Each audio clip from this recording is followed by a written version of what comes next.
Buenas, mi nombre es Julio Monsalve y yo le vengo a hablar acerca del contenido de la actividad final de los laboratorios de microondas.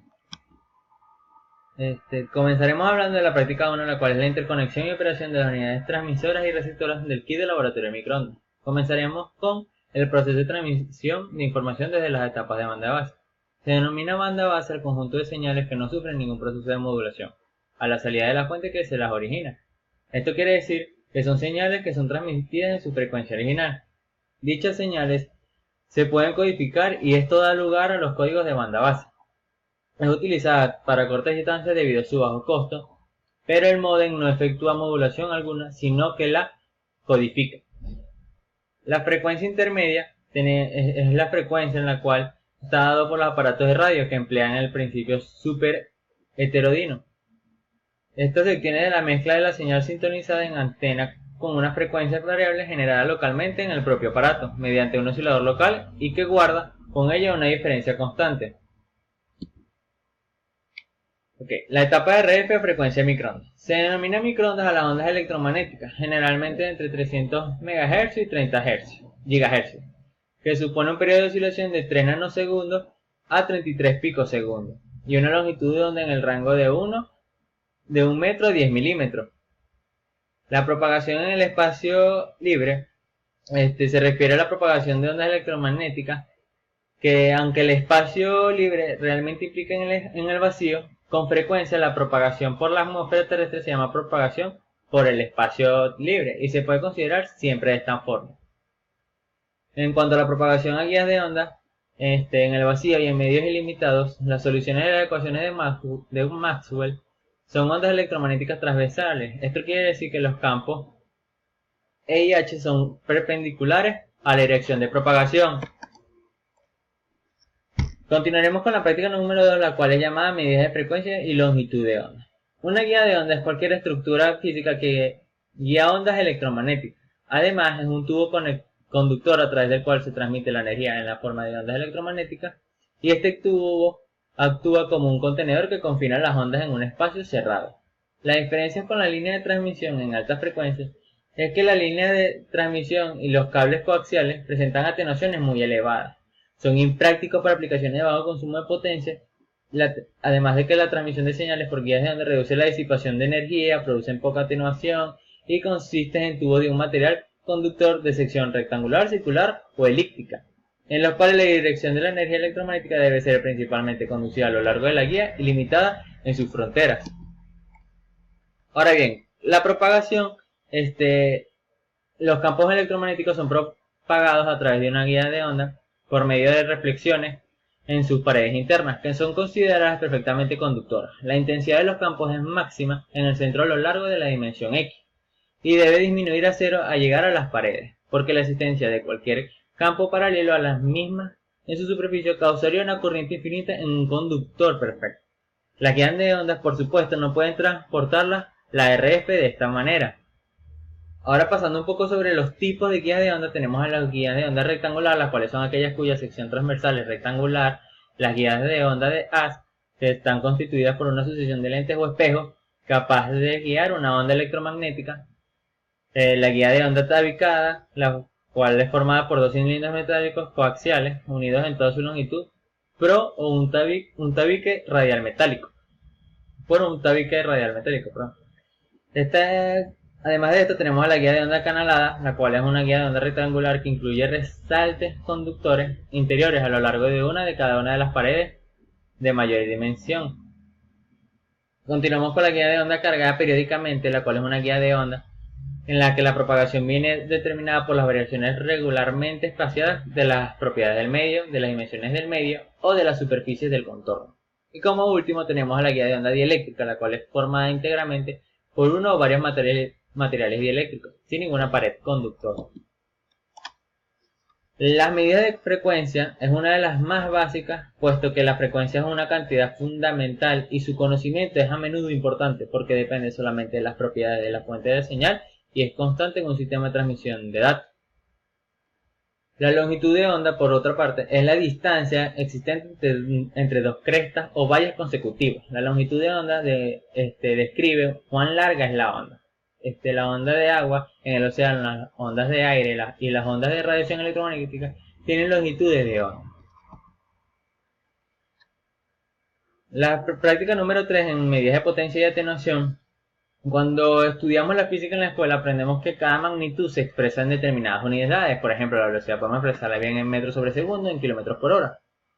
La intensidad de corriente eléctrica la expresamos en amperes, la energía en joule y la potencia en watts. Los nombres de estas unidades corresponden a los apellidos de renombrados científicos como André Marie Ampère, James Prescott Joule y James Watt, quienes hicieron notables aportes en el campo de la física y al desarrollar la tecnología. La atenuación, por otra parte, en las telecomunicaciones se denomina ya sea acústica, eléctrica u óptica, a la pérdida de potencia sufrida por la misma al transitar por cualquier medio de transmisión. La atenuación no suele expresarse como diferencia de potencia, sino en unidades logarítmicas, como el decibelio, de manejo más cómodo a la hora de efectuar cálculos. Las principales características de los atenuadores es que tienen cuerpo metálico resistente a la corrosión, garantiza la continuidad de la señal, no afecta la longitud de onda.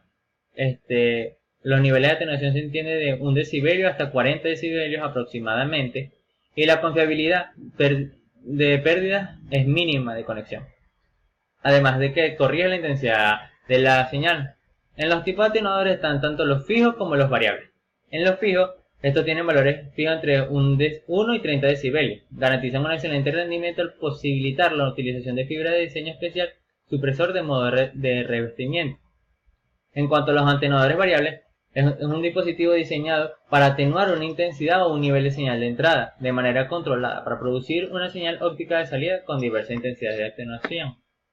En cuanto a la clasificación, tenemos al atenuador con gap y el atenuador basado en radio. El atenuador con gap es consiste en dos fibras ópticas enfrentadas entre sí, mientras que el atenuador basado en radio es basado solamente en fibra óptica, cambiando el radio de curvatura de propia fibra óptica. Esto provoca radiación de la potencia óptima fuera del núcleo por incumplirse la ley de reflexión total en la frontera núcleo-revestimiento.